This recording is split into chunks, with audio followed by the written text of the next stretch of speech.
말은 하나님께서 우리 안에 거하신다는 말씀입니다.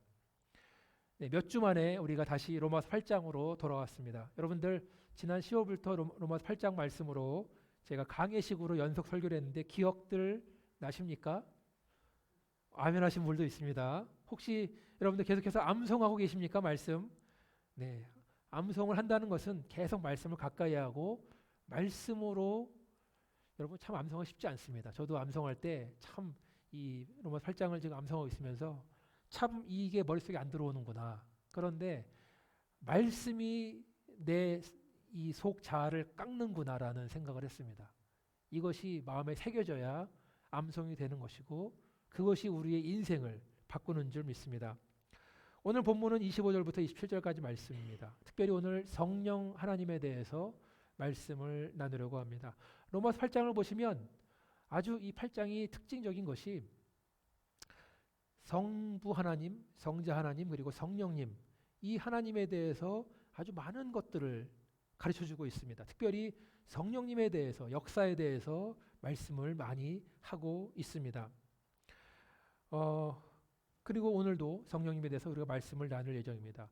오늘 본문 25절을 보면 한번 화면을 띄워준 상태에서 계속 보시겠습니다. 본문 25절을 보면 이것이 오늘 설교의 서론이라고 할 수 있습니다. 뭐냐 하면 만일 우리가 보지 못하는 것을 바라면 참음으로 기다릴지니라. 우리가 보지 못하는 것을 바란다. 우리가 보지 못하는 것이 뭐죠? 하나님의 나라. 다시 오시는 예수 그리스도. 눈에 보이지 않죠. 눈에 보이는 것이 아니라 보이지 않는 것이기 때문에 믿는 것이고 소망하는 것인데 눈에 보이지 않는 것을 바란다면 기다려야 된다. 어떻게? 참음으로 기다려야 된다. 인내함으로 기다려야 한다라는 것입니다. 우리 교회는 계속해서 지금 매일 성경으로 아침 묵상을 하고 있는데 오늘부터 전도서 말씀으로 들어갑니다. 전도서 말씀을 읽다 보면 자주 반복되는 말씀 중에 하나 뭐냐면 해 아래 새 것이 없다. 이런 말씀이 있습니다. 해 아래 새 것이 없다는 말은 인간이 여러 가지를 고안해내고 생각을 하고 계획을 하고 또 잔머리를 아무리 돌려도 이미 누군가가 다 했던 일이라는 거죠. 해 아래 새 것은 없다. 군대 처음 가면 고참이 새로 들어온 신병들한테 하는 말이 있습니다. 니들 머릿속에 내가 무슨 생각하는지 다 알고 있다. 그러니까 속일 생각하지 말고 내가 시키는 대로 해라. 그러는 거예요.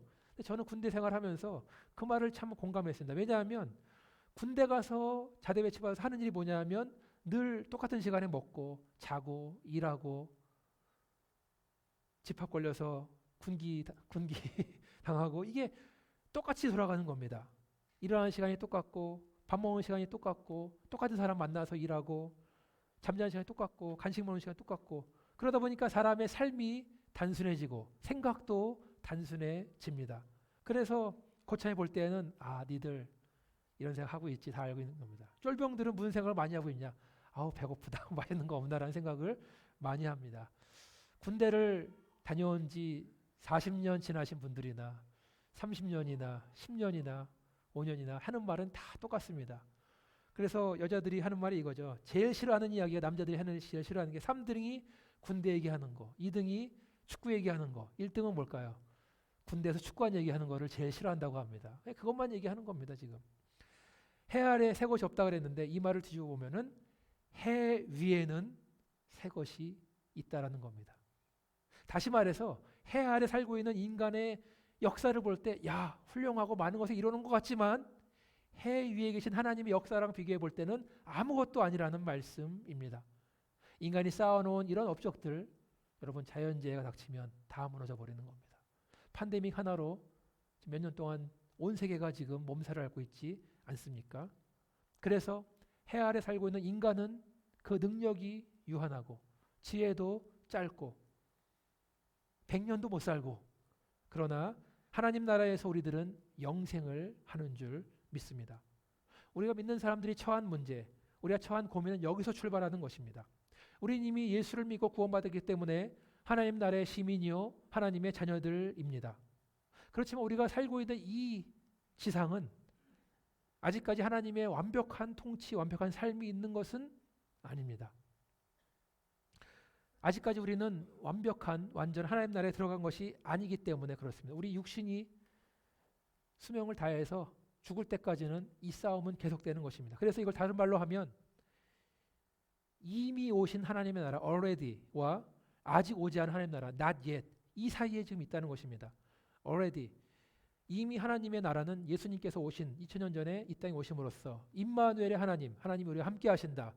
우리 눈에 보이는 교회를 시작으로 하나님 나라는 이 땅 가운데 실현되고 있습니다. 그렇지만 not yet 아직까지 하나님 나라가 이 땅 가운데 온전히 성취된 것은 아니다. 임한 것은 아니다라는 말씀입니다. 어떤 선교사님이 선교의 정의를 말할 때 이렇게 말했습니다. 선교란 예배가 없는 땅에 예배가 시작되는 것을 말한다. 그렇죠? 예배가 없는 곳, 그곳이 제3세계이건 중동이건 어디건 간에 예배가 없던 곳에 예배가 시작되는 것은 선교가 시작된다는 말씀입니다. 그렇게 볼 때는 아직까지 예배드리지 않는 곳들이 너무나 많이 있다는 것이죠. 마태복음 24장 14절 말씀 한번 보여주겠습니다. 마태복음 24장 14절 말씀 같이 읽겠습니다. 시작. 이 천국 복음이 모든 민족에게 증언되기 위하여 온 세상에 전파되리니 그제야 끝이 오리라. 복음이 온 세상에 전파돼야 그때야 끝이 온다고 했습니다. 이전까지는 세상의 끝을 말할 때 제3세계나 중동이 아닐까라고 생각을 했습니다. 그렇지만 지금 현실을 보면 미국이나 한국이나 유럽이나 대도시를 중심으로 교회들이 사라지고 성도가 줄어들고 있습니다. 그래서 선교사가 필요한 곳은 제3세계나 중동 국가가 아니라 오히려 미국이나 유럽 같은 나라들, 한국도 필요하다는 말씀입니다. 지금 우리는 이미 도래하신 하나님의 나라, 이미 오신 나라와 앞으로 오실 완성된 하나님의 나라 그 사이에서 살고 있습니다. 그때까지 우리는 마지막까지 참음으로 인내하며 기다려야 한다는 것입니다. 예화로 많이 들었던 것처럼 우리가 이미 이긴 경기를 예를 들어 박찬호가 메이저리그에서 이긴 경기를 나중에 비디오로 볼 때 우리는 경기 결과를 이미 알고 있습니다. 그렇기 때문에 홈런을 아무리 맞다 할지라도 공을 못 던진다 할지라도 결과를 이긴 것을 알기 때문에 우리는 흔들리지 않습니다. 마찬가지로 우리는 승리한 경기를 싸우지만 끝까지 기다려야 한다. 9회 말 3아웃까지는 다 가봐야 된다는 것입니다. 아는 것이 아니라 되는 것이죠. 우리는 그리스도 예수 안에 있지만 아직까지 우리는 죄와 사망의 법 아래에서 있습니다. 우리는 하나님의 자녀이지만 아직까지 우리는 하나님의 원수된 자녀의 본성을 가지고 있습니다. 우리는 불순종합니다. 우리는 반항합니다. 하나님은 우리를 향해서 상속자라고 말씀하셨습니다. 우리는 무엇을 물려받습니까? 하나님 나라를 물려받습니다.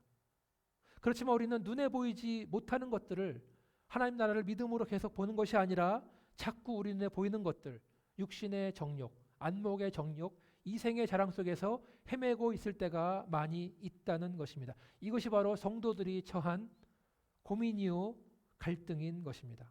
그런데 하나님은 우리를 그냥 이대로 내버려 두지 않으셨습니다. 하나님께서는 믿는 자에게 누구에게나 성령님을 보내주셨습니다. 우리가 예수를 믿는 그때부터 성령님은 우리 안에 들어오셔서 너는 하나님의 자녀야. 너는 하나님의 상속자야라고 주장하시고 일깨워 주고 있다는 말씀입니다. 예수 믿고 천국 가면 그것이 끝나는 것이 아니라 예수를 믿은 다음에가 중요하다. 우리 인생의 변화가 반드시 필요한데 그 변화의 과정 속에서 이전에 가증스러웠던 존재가 거룩한 존재로 바뀌는 과정 속에서 성화의 과정에서 우리를 인도하시는 성령님, 우리를 도와주시는 성령님이 우리와 함께 계신다는 말씀입니다. 자, 그러면 성령께서는 우리 안에서 우리를 위해서 구체적으로 무엇을 하시는가 한번 본문 26절 27절 한번 보여주시겠습니다. 오늘 본문 26절 27절 읽어드릴게요. 이와 같이 성령도 우리 연약함을 도우시나니 우리는 마땅히 기도할 바를 알지 못하나 오직 성령이 말할 수 없는 탄식으로 우리를 위하여 친히 간구하시느니라. 마음을 살피시는 이가 성령의 생각을 아시나니 이는 성령이 하나님의 뜻대로 성도를 위하여 간구하심이니라. 그 전절 26절을 보여주시기 바라겠습니다. 자, 성령께서는 첫 번째로 우리의 연약함을 도우신다고 했습니다. 이 말씀에 근거한다면 저와 여러분은 연약하다라는 말씀입니다. 여러분 연약한 거 인정하십니까? 네. 로마서 8장 23절 성경 펴신 분들은 한번 위를 보시면 나오는데요. 이런 말씀이 나와 있습니다. 그뿐 아니라 또한 우리 곧 성령의 처음 익은 열매를 받은 우리까지도 속으로 탄식하여 양자될 것 곧 우리 몸의 속량을 기다린다라고 했습니다. 우리가 연약하다는 것은 여기 나온 것처럼 우리가 탄식을 하고 있다. 고통 속에서 신음을 하고 있다라는 것입니다. 우리는 무엇 때문에 그렇게 힘들어하고 무엇 때문에 고통스러워하고 있습니까? 우리가 경험하는 것들, 우리를 힘들게 하는 것들, 모든 질병들, 사고, 고난, 좌절, 낭망, 실망, 억울함, 허무함 등등. 원래 아담이 범죄하기 전에 이런 것들이 없었습니다. 아담이 죄를 지은 다음에 죄가 세상에 들어오면서 저주가 시작됐습니다. 그러면서 이러한 모든 문제가 생긴 것입니다. 그래서 우리는 연약합니다. 우리는 속에서부터 탄식을 하고 신음하고 있는 것입니다. 그러나 우리는 연약함 때문에 더 이상 괴로워할 필요가 없습니다. 우리가 연약하다고 해서 약하다고 해서 내가 하나님께 뭐 잘못한 게 있는가 의심할 필요도 없다는 것입니다. 몇 번 말씀드린 말씀인데요. 고린도후서 12장 9절 10절 말씀 한번 보여주시겠습니까? 고린도후서 12장 9절 10절 제가 읽어드릴게요. 나에게 이르시기를 내 은혜가 내게 족하도다. 이는 내 능력이 약한 데서 온전하여 짐이라 하신지라. 그러므로 도리어 크게 기뻐함으로 나의 여러 약한 것들에 대하여 자랑하리니 이는 그리스도의 능력이 내게 머물게 하려 함이라. 그러므로 내가 그리스도를 위하여 약한 것들과 능력과 궁핍과 박해와 곤고를 기뻐하노니 이는 내가 약한 그때에 강함이라. 이거 보여주시기 바랍니다. 계속 보여주세요. 사도 바울이 자기 몸속에 있는 가시로 인해서 고통 가운데 있었습니다. 성경은 그 가시가 무엇인가 구체적으로 말해주고 있지 않습니다. 사람들 추측하기를 그것은 몸속의 질병인데 그것이 너무나 고통스러워서 너무나 아파서 바울은 간절하게 3번 기도합니다. 고쳐달라고. 그런데 하나님의 뜻은 바울의 뜻과 달랐습니다. 고쳐주지 않았어요. 하시는 말씀이 이미 내가 받은 은혜가 내게 족하다. 여기까지는 지난주 추수감사절의 말씀을 드린 것 같아요. 근데 그 다음이 중요합니다. 이는 내 능력이 약한 데서 온전하여 진다. 하나님은 원래 저 여러분을 약하게 만드셨습니다. 우리가 시험에 잘 드는 것, 유혹에 잘 넘어가는 것, 질병에 걸리는 것, 잘 넘어지는 것은 우리가 잘못해서 그런 것이 아니라 하나님이 원래 우리를 약한 존재로 만드셔서 그렇습니다.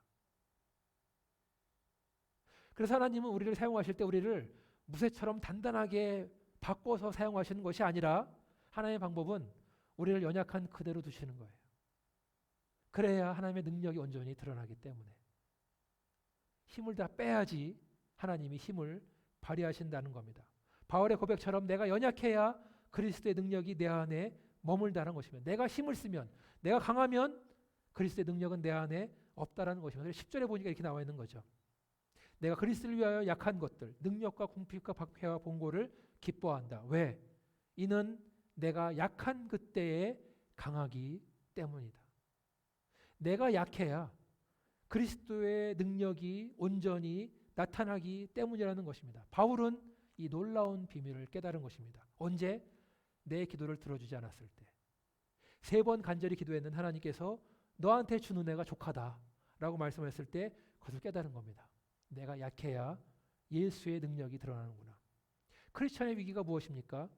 성도들의 위기는 뭐냐면 내가 모든 것을 가지고 있을 때, 내가 너무 뭔가를 잘할 때, 내 능력이 너무나 뛰어나서 내가 모든 것을 다 할 수 있다고 생각을 할 때가 가장 위험한 순간, 위기의 순간입니다. 그렇게 잘 나가는 사람은 하나님이 필요 없다는 것을 반증하는 거다 말씀입니다. 왜 그렇습니까? 내가 뭐든 스스로 잘하면 기도할 필요가 없습니다. 하나님께 도움을 구할 필요가 없습니다. 내가 생각한 대로, 계획한 대로 다 잘 되면 간절히 매달릴 필요가 없습니다. 그래서 잘난 사람은 하나님이 필요 없게 된다는 것입니다. 저는 우리가 살고 있는 미국과 또 한국과 이런 환경들이 예수를 믿는 것 때문에 고난이 없습니다. 너무나 풍족하고 너무나 가진 게 많고 마음에 계획하는 것들이 다 이루어집니다. 기도할 필요가 없어요. 팬데믹 기간을 지나면서 교회 나오지 않은 성도를 통화하거나 방문할 때 하는 얘기가 교회 안 나가봤지만 괜찮던데요. 교회 안 나가도 별 문제가 없습니다라고 하는 얘기를 들었어요. 워낙 가진 게 많고 워낙 능력이 있고 부족한 것이 없기 때문에 하나님을 찾지 않는다. 우리는 어떤 사람이 능력이 뛰어난 사람을 볼 때마다 정말 복받은 사람이다라고 생각을 하는데 사랑하는 여러분, 연약한 사람, 꺼져가는 등불과 같은 심령, 쓰러져가는 갈대와 같은 심령을 가진 사람이야말로 복을 받은 사람, 그렇게 믿으시면 아멘 하시기 바라겠습니다. 아멘. 다윗이 처한 신앙의 위기는 언제였습니까? 그가 승승장구했을 때, 그가 권력의 최고의 자리에 있었을 때, 그가 하는 모든 전쟁에 승리해서 더 이상 그가 전쟁에 나갈 필요가 없었을 때, 그가 가장 부자였을 때 그의 신앙의 위기가 닥쳐왔습니다. 반대로 그의 신앙이 가장 좋았을 때가 언제입니까? 그가 도망자 신세로 내일 무슨 일이 생길지 모르기 때문에 무서워서 뜬 눈으로 잠을 이루지 못할 때가 가장 신앙이 좋았을 때입니다. 다윗은 정말 하루하루를 살아가면서 하나님의 도움을 간절히 구하고 살려달라고 기도했던 믿음이 있었습니다. 자, 두 번째로 성령께서 우리를 어떻게 도우십니까? 성령은 우리를 위해서 기도해 주십니다. 우리는 마땅히 기도할 바를 알지 못하나 오직 성령이 말할 수 없는 탄식으로 우리를 위하여 친히 간구하시느니라. 성령께서 우리를 위해 기도하시는데 성령님은 우리한테 기도할 제목을 알려주십니다. 기도에 대해 잠깐 말씀을 드리면 어떤 기도 하나님이 원하시는가, 또 어떤 게 하나님이 원하시지 않는가. 어떤 기도는 하나님의 뜻과 상관없이 기도할 때, 내 중심으로 기도할 때, 하나님의 말씀과 상관없이 내 필요를 채우기 위한 기도를 할 때, 기도 10시간 한다고 무조건 좋은 게 아닙니다.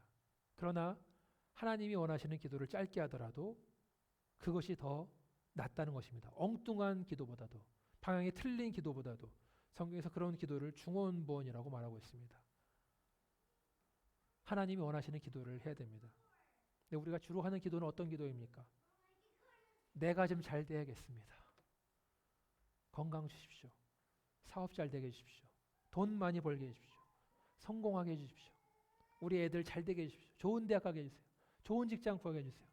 좋은 집안 만나서 결혼하게 해주세요 라고 기도합니다. 저도 그렇게 기도합니다. 잘못된 것만은 아니에요. 잘못된 것만은 아닙니다. 필요합니다. 그런데 더 중요한 것은 어쩌면 우리가 이렇게 기도하는 이면에는 기복신앙, 뭐냐 하면 복을 많이 받아야 잘 믿는 거다. 믿는 사람들이 보란듯이 성공을 해야 하나님 잘 믿는다고 칭찬받는다.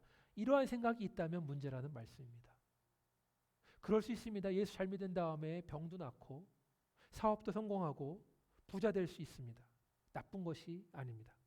그렇지만 하나님이 원하시는 기도는 어떤 기도냐면 내가 부자이건 내가 가난하건 간에, 내가 건강하건 건강하지 않건 간에, 내가 잘 나가건 잘 나가지 않건 간에 나는 하나님 한 분만으로 족합니다. 받은 은혜로 만족합니다. 이러한 기도를 하나님이 기뻐하시는 줄 믿습니다. 이러한 신앙을 기뻐하시는 줄 믿습니다. 그러한 기도를 연약함과 연결짓는다면 어떻습니까?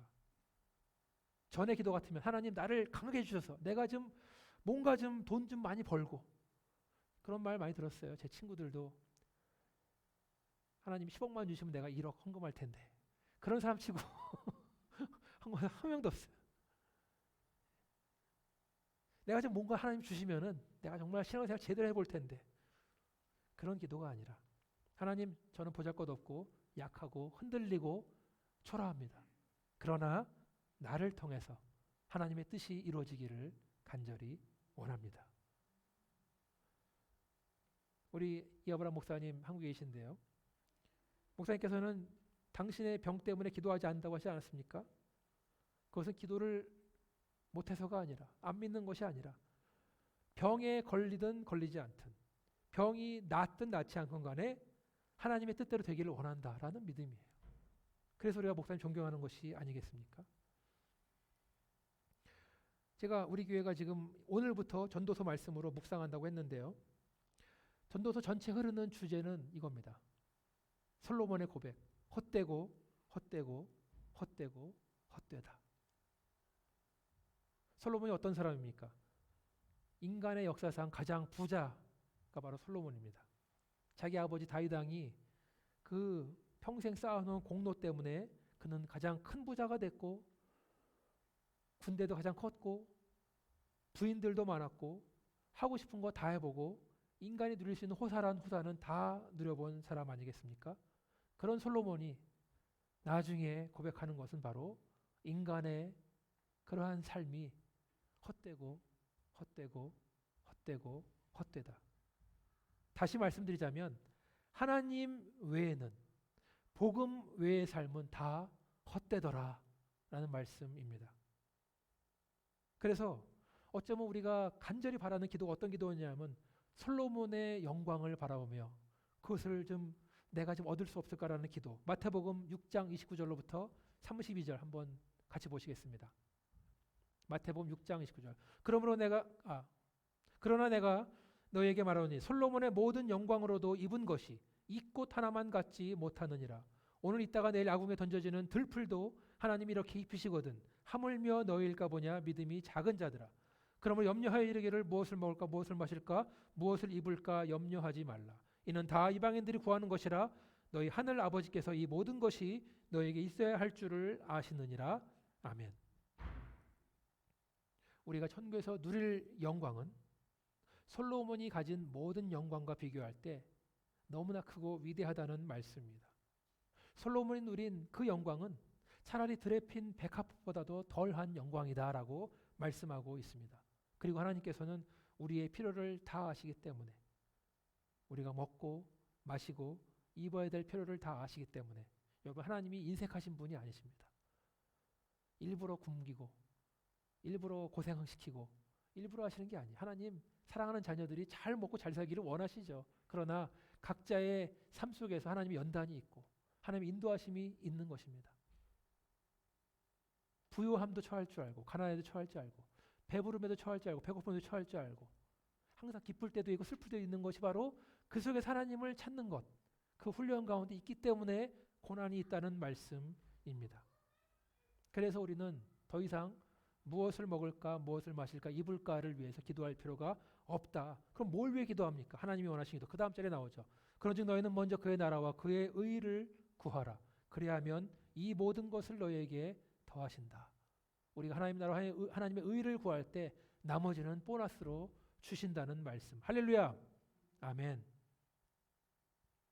내가 원하는 기도 제목으로 나 중심의 필요를 가지고 하는 기도 제목 가지고 기도하면 솔로몬이 말한 그 허무함에서 벗어날 수가 없습니다. 하나님이 원하시는 기도는 성령께서 알려주시는 기도. 우리로 하여금 입술로 하여금 고백해 가시는 줄 믿습니다. 성령께서는 우리가 마땅히 기도할 바를 알지 못할 때 우리가 너무 힘들어서 기도하지 못할 때 성령님은 말할 수 없는 탄식으로 우리를 위해서 기도하신다고 했습니다. 로마서 8장을 보면 탄식이란 말이 반복되고 있습니다. 22절에 보니까 피조물들이 이제까지 함께 탄식을 했다. 23절에 보니까 우리까지도 속으로 탄식하며 양자될 것을 기다린다. 26절에 보니까 오직 성령이 말할 수 없는 탄식으로 기도하신다. 피조물도 탄식하고 우리들도 탄식하고 성령도 탄식을 하신다는 겁니다. 그런데 피조물이 탄식하는 것, 인간이 탄식하는 것은 스스로 해결할 수 없는 탄식입니다. 그러나 성령님이 탄식하시는 것은 답이 있습니다. 온전히 기도함으로써 응답이 되는 탄식이라는 말씀입니다. 다시 말해서 성령께서 기도하게 하셔야 도와주셔야만 이 탄식과 허무와 헛된 곳에서 벗어날 수 있다는 말씀입니다. 마지막으로 성령께서는 우리 안에서 하나님의 뜻대로 기도하게 하신다고 했습니다. 성령이 하시는 기도는 반드시 이루어진다는 말씀입니다. 근데 27절에 보니까 이렇게 나와 있죠. 마음을 살피시는 이분이 누굴까요? 마음을 살피시는 이분이 하나님이십니다. 하나님께서 우리 안에 있는 성령의 생각을 아신다는 겁니다. 성령께서는 하나님의 뜻대로 우리를 위해서 기도하신다는 말씀입니다. 성령님이 성부 하나님에게 기도하는 것을 이상히 여기지 마시기 바랍니다. 왜냐하면 성자 하나님인 예수님도 성부 하나님께 기도하셨고 지금도 저 여러분을 위해서 중보기도 하고 있기 때문입니다. 겟세마네 동산에서 예수님 기도하실 때 어떻게 기도했습니까? 말씀 준비하지 않았는데요. 들어보시겠습니다. 보시면 예수님 이런 기도를 하십니다. 내 아버지여, 만일 할만하시거든 이 잔을 내게서 지나가게 하옵소서. 그러나 나의 원대로 마옵시고 아버지의 원대로 하옵소서. 이렇게 3번 기도하십니다. 십자가가 너무나 무서운 겁니다. 그래서 되도록이면 이것이 그냥 좀 피하면 좋겠습니다. 그렇지만 내 뜻대로 하지 마시고 아버지의 뜻대로 하옵소서. 하나님의 뜻대로 하시기를 원합니다. 이렇게 3번 기도하는 겁니다. 누가복음 22장에도 똑같은 기도 제목 하는 장면을 묘사하고 있는데 거기서 이렇게 나와 있습니다. 천사가 하늘로부터 예수께 나타나 힘을 더하고 기도하신 데 힘을 더했다는 겁니다. 예수께서는 힘쓰고 더욱 간절히 기도하시니 땀이 땅에 떨어지는 핏방울같이 되더라. 기도는 간단했습니다. 내 뜻대로 하지 마시고 하나님 뜻대로 하옵소서.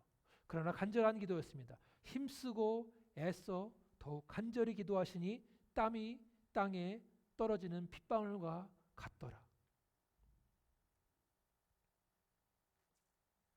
저는 우리 교회에서 함께 매일 성경으로 묵상하면서 참 영적인 성장을 같이 한다고 생각합니다. 금요 기도회 때 제가 설교 말씀 드리기도 하지만 함께 성경을 읽어나가면서 공부하는 것이 얼마나 중요한가 생각을 할 때 우리가 사무엘 상하를 보면서 다윗에 대해서 묵상하고 배우게 되고 또 다니엘서를 보면서 다니엘과 사드락 메삭 아벳느고를 배우게 되고 또 오늘부터 전도서 말씀을 통해서 또 배우게 되는데요.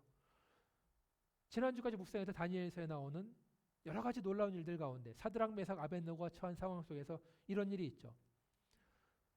느부갓네살 왕이 하루는 커다란 금신상을 세웁니다. 그 높이가 30m 정도 높이라고 그랬어요. 황금 신상입니다. 그런 다음에 자기의 권력을 과시하기 위해서 권력을 굳건히 하기 위해서 자기 다스리는 모든 나라들, 당시에 이 바벨론은 가장 큰 나라, 정말 거의 주변 모든 나라들을 다 뺏은 나라인데요. 그 나라에 있는 모든 총독들, 수령들, 행정관들, 모사, 재판관, 재무관, 법률사, 각 지방의 모든 관원들을 한 자리에 다 모은 겁니다. 경비를 생각할 때 얼마나 돈이 많이 들었을까. 금신상도 세워야 되고 또 그렇게 총독들 온 사람들 여행 경비, 숙박비, 식사비 다 해줘야 될 거 아니겠어요. 왕이 자기의 권력을 보여주기 위해서. 한가운데는 금신상이 서 있습니다. 그 옆에는 불구덩이가 있습니다. 불이 막 타오르고 있습니다. 그 옆에는 오케스트라가 연주를 하고 있습니다. 그리고 한가운데 왕이 있습니다. 모든 신하들은 이 연주에 맞춰서 한 줄로 나와서 절을 하고 들어가면 됩니다. 그렇게 수많은 사람들이 지금 절을 하러 나가고 있습니다. 아마도 상상을 해보면 정말 장관이 펼쳐지고 있는 것 같습니다. 내가 세운 금신상에 절하라. 그러면 살고 절하지 않으면 저 맹렬한 불구덩이에 던져 버리겠다. 무시무시한 권력을 보여주는 장면입니다. 그런데 왕이 이 불구덩이를 준비할 때 설마 누구 하나라도 불 속에 들어가겠어? 기대 안 했을 거 아니겠습니까? 누가 어떤 정신 나간 사람이 죽음 앞에서 머리를 숙이지 않겠는가? 그래서 과시용으로 만들었는데 이러한 보고가 들어오죠. 변방의 나라 유대에서 온 사드락 메삭 아벳느고가 절하지 않습니다. 그들을 부릅니다. 협박도 하고 회유도 합니다. 야, 내 얼굴 봐서라도 절하는 신용이라도 좀 해라.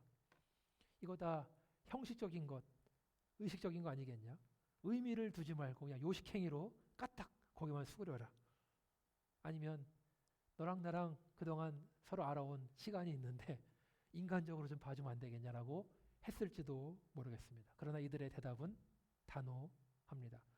다니엘서 3장 16절에서 18절 말씀 보여주시겠습니다. 같이 읽겠습니다. 시작. 사드락과 메삭과 아벳느고가 왕에게 대답하여 이르되 느부갓네살이여 우리가 이 일에 대하여 왕에게 대답할 필요가 없나이다. 왕이여 우리가 섬기는 하나님이 계시다면 우리를 맹렬히 타는 풀무불 가운데서 능히 건져내시겠고 왕의 손에서도 건져내시리이다. 그렇게 하지 아니하실지라도 왕이여 우리가 왕의 신들을 섬기지도 아니하고 왕이 세우신 금신상에게 절하지도 아니할 줄을 아옵소서. 자, 이 믿음의 선배들, 청년들, 이들도 인간이기에 죽음이 두려웠습니다. 살기를 바랬습니다. 그래서 그들의 믿음이 나오고 있죠. 하나님께서 우리를 불 가운데서 구해줄 것입니다. 그렇게 믿습니다. 그런데 그 다음 나오는 말을 보면 그러나 그 기도를 들어주지 않아도 됩니다. 하나님이 우리를 불 속에서 구하지 않더라도 우리가 불타 죽게 될지라도 그래서 많은 사람들이 니네 하나님 어디 있냐라고 조롱할지라도 우리는 왕의 신을 섬기지도 절하지도 아니할 줄을 아소서. 여러분 사드락 메삭 아벳느고는 좋은 신하들이었습니다. 그랬을 것입니다. 맡은 바 본분에 최선을 다하는 사람들이었을 것입니다. 거짓말하지 않고 충성을 다하고 뒷돈 챙기지 않고 최선을 다해서 왕을 섬기던 신하였습니다. 그러나 왕을 섬기는 것과 하나님을 섬기는 것과 그것이 충돌하는 그 순간에는 가차없이 왕은 버리고 하나님을 선택하는 것입니다. 비록 그들이 죽을지라도.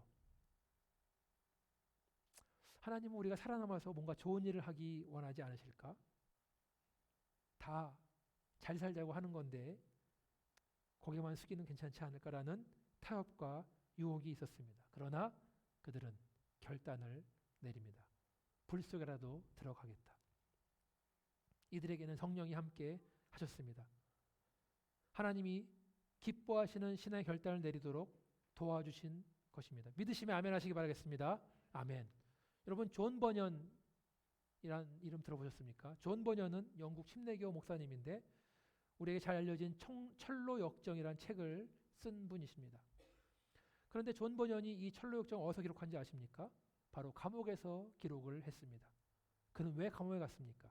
1600년대 영국은 영국 국교, 그러니까 영국 성공회를 제외한 모든 기독교 교파를 탄압을 했을 때입니다.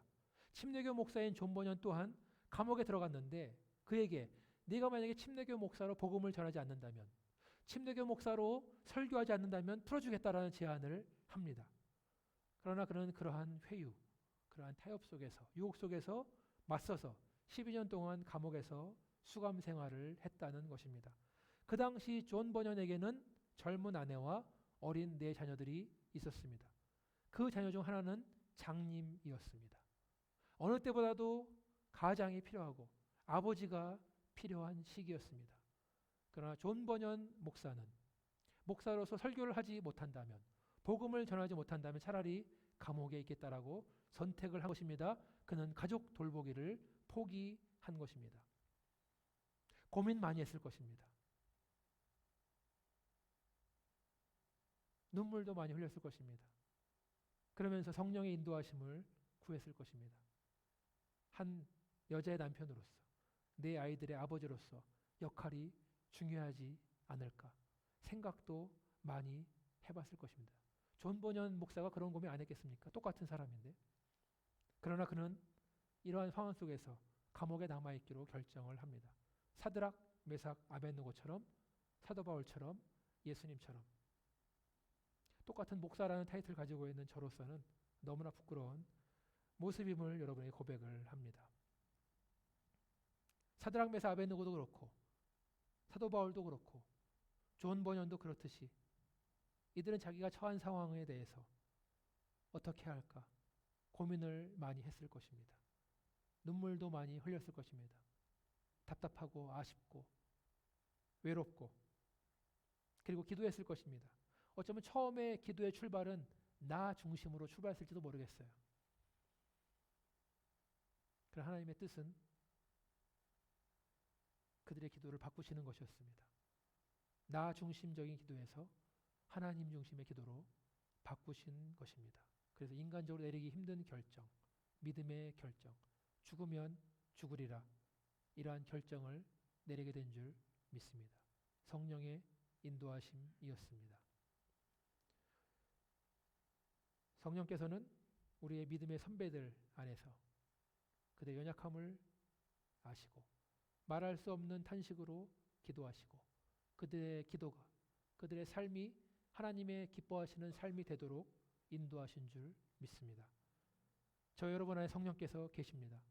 지금 이 순간에도 성령께서는 우리의 연약함을 너무나 잘 아시고 우리가 어떻게 기도할지를 모를 때, 뭘 해야 될지 모를 때도 탄식함으로 기도하시는 줄 믿습니다. 성령께서 우리의 기도를 도우시고 우리의 믿음을 도우시고 인도하시는 줄 믿습니다. 그 성령님께 우리의 모든 것을 맡기고 순종하며 따라가는 저 여러분 되시기를 주님의 이름으로 축원합니다. 같이 한번 기도하시겠습니다. 아버지 하나님, 우리 안에 계시는 성령, 우리의 부족함을, 우리의 연약함을, 우리의 나약함을 너무나 잘 아시는 주님께서 우리 약할 때 오히려 그리스도의 능력이 나타나는 것처럼 성령께서는 이 보잘것없는 우리를 통해서 놀라운 일을 역사하시는 줄 믿습니다. 성령의 인도하심을 믿고 순종하는 그러한 믿음 가질 수 있도록 하나님 도와주셔서 우리의 삶이 하나님이 기뻐하시는 삶이 될 수 있도록 하나님 인도하여 주셔서 이 모든 말씀을 예수님 이름으로 기도합니다. 아멘.